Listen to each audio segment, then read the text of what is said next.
So today's job is widening the axle and doing some repairs on this pony trap. The whole thing's made out of what seems to be some sort of cheese, very thin box section. That's the box section used for the axle. The rest of it's that thickness as well. None of it's square, so decided to make my own sub-assembly for the wheels to go on, and then that takes a load, and then all the body's got to do is hold the seat. First job, make some bushings to go on the axle to stop the wheels from sliding in. So changing the chuck on the lathe again. Must be about the third time I've changed chucks today. Getting quite good at it now. So facing off the piece of billet off the bandsaw, that gets it square and a nice flat face. True it all up.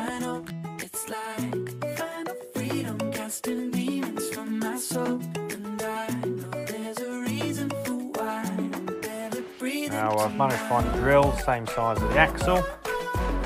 Put it in a taper adapter, stick it in the tailstock.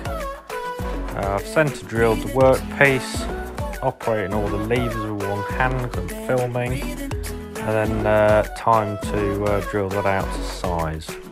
That's a bushing I've made to hold the axle, and turning some threads on either end so that the original wheel nuts will fit. It's a M18 by 2.5mm pitch.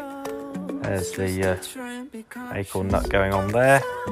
Now it's time to weld the wheel spacer bushings onto the axle.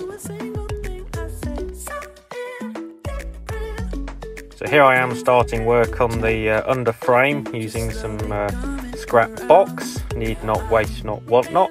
45 degrees cut on one end, so we've got a mitered joint. 30 degrees on the other end, so it tapers into the front of the carriage, so it looks a little bit more smart. Now time for some Speedy Gonzales tack welding. Get it positioned, check that it's square, or at least square to what we've made, because the carriage isn't. Get it all welded in, lay some hot welds in there for some strength. So here I'm using the Tack Pro MIG welder. Really like this machine, very versatile, thin stuff and thick stuff, nice and powerful, and also portable. I'm not sponsored by Tack.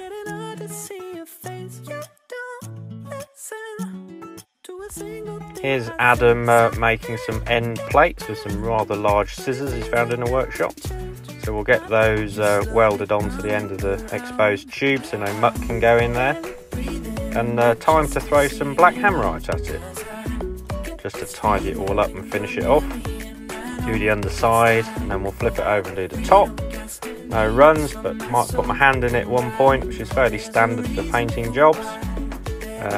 Anyway, that will give it some protection and stop it rusting.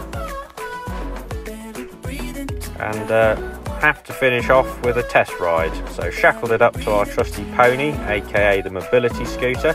Got my driving gloves on, got my reins. They did break at this point, so I lost all control of the pony, which went hell for leather off-road, which is fairly standard for this particular pony. So there we go, that wraps up that project and this video. On to the next one, or into the ditch, not quite sure which.